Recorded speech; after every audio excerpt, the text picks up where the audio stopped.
Hi everybody, it's Jody, and I am here with Jenny of JennyB Design. She is a brilliant website designer. So what inspired you to start JennyB Designs? Well, I started in the nonprofit world many years.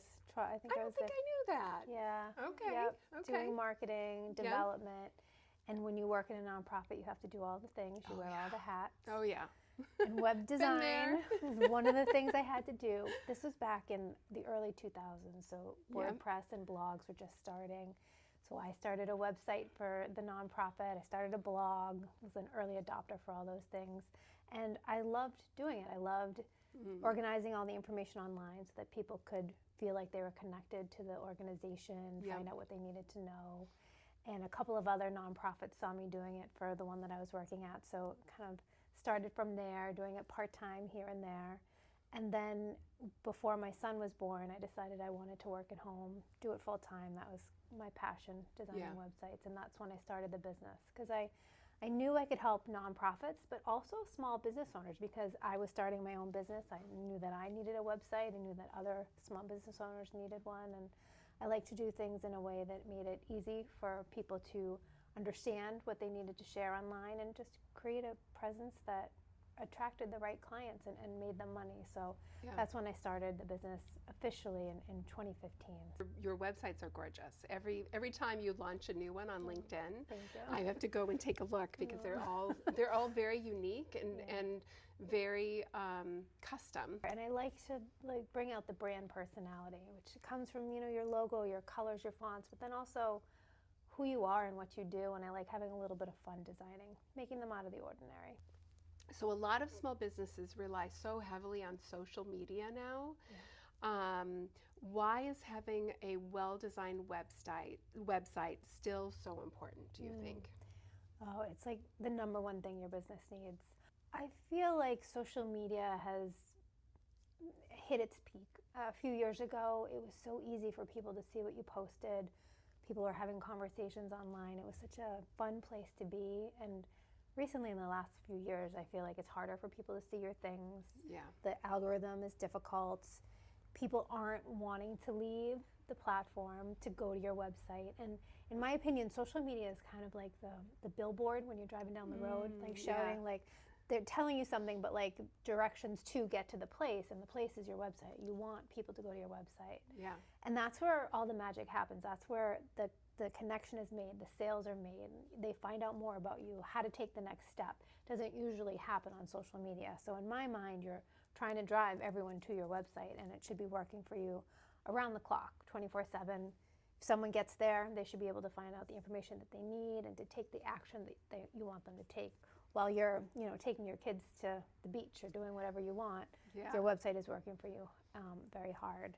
And you own it too. That your website is the only platform that you actually own. You don't own all of these social media platforms.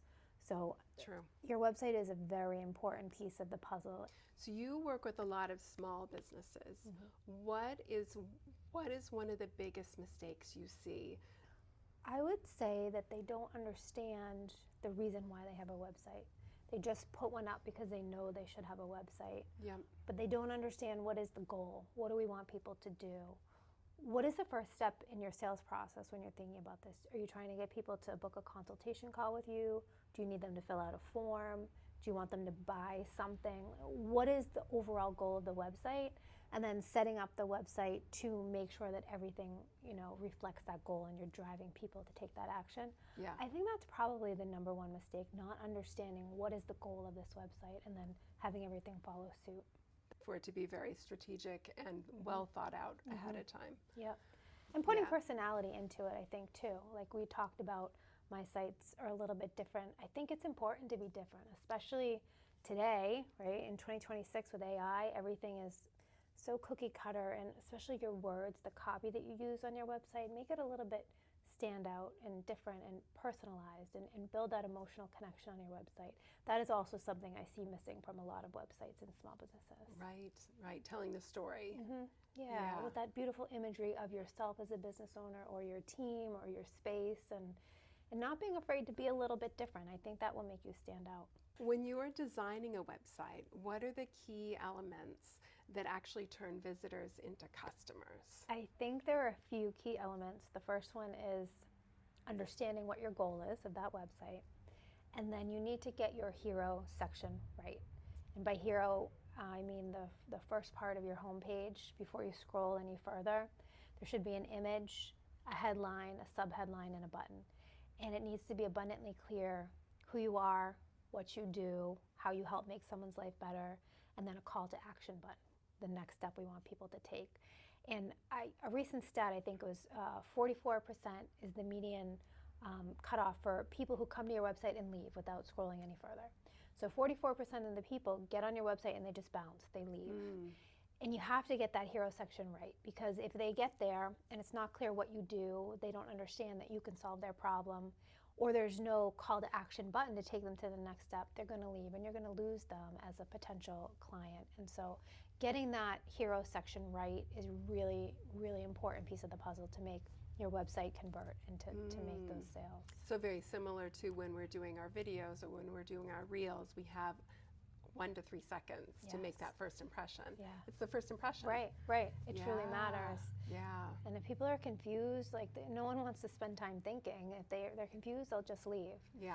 And the same goes for your navigation too. In that hero section, that top navigation, that needs to be clean and simple and as few items as possible, guiding them to take the action you want them to take.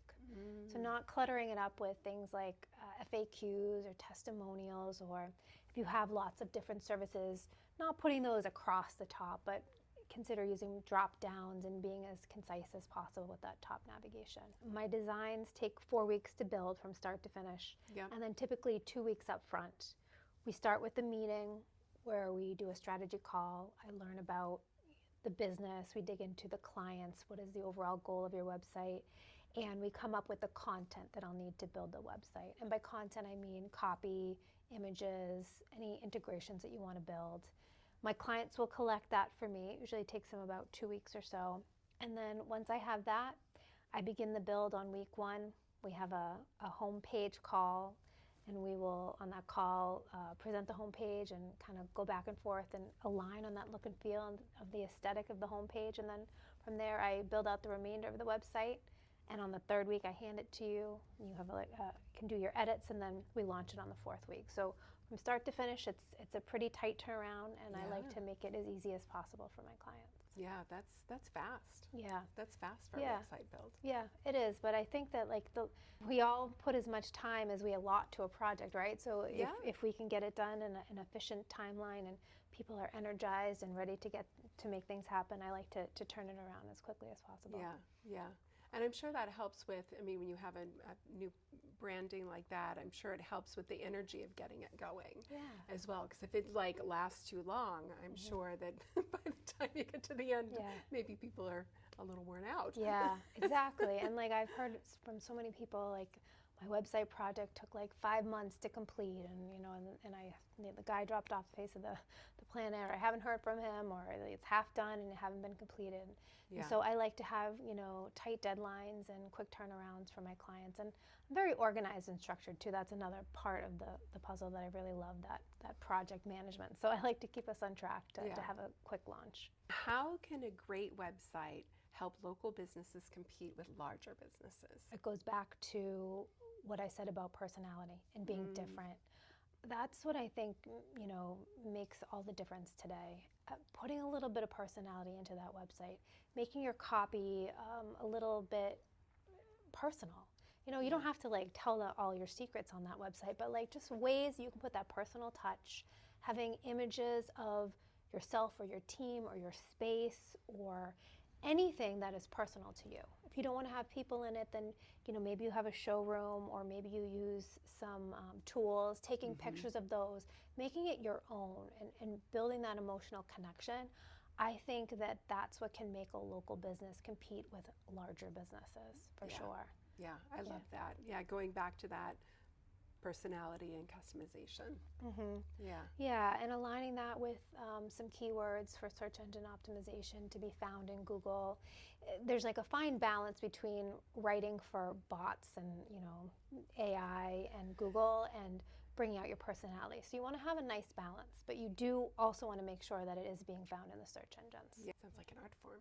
It is, yeah. It's a nice balance. I tend to err more on the side of bringing out your personality because, truthfully, a lot of my clients' business comes from referrals and personal connections.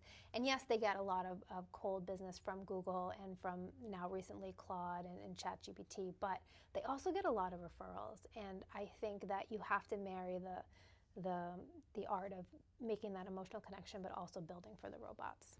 Was there anything that you wanted to make sure people knew about your company, about yourself, about your business that we have not touched on or talked about? I host a podcast called Website Design Made Simple. Yes. And I have weekly episodes, mostly solo, where I share ways that small business owners can make more money with their websites just by doing little things here and there. Yeah. And I also offer mini audits on the show where you can come on and we'll do a quick mini audit, and I will share with you ways that you can up-level your current website to make it work a little bit better for you. So that's something that they can find out. You have done a mini audit for me. We've had a few sessions where we sat down and you gave me pointers, and it was so helpful. Yeah, I love doing that. It's different than designing. Like, designing is a whole project when you do these website projects, but then when you get to have a chat and do a little audit or do a strategy session, you can like really talk about more of the business side of things and what are your goals and where do you want to go, and then how do you align your website with where you want to go. I really enjoy that. All right. Well, thank you. Awesome. Thank you, Jody. I appreciate you having me. This is awesome. Fantastic. And we will make sure all the links to all of Jenny's wonderful content is in the description for you to click and enjoy.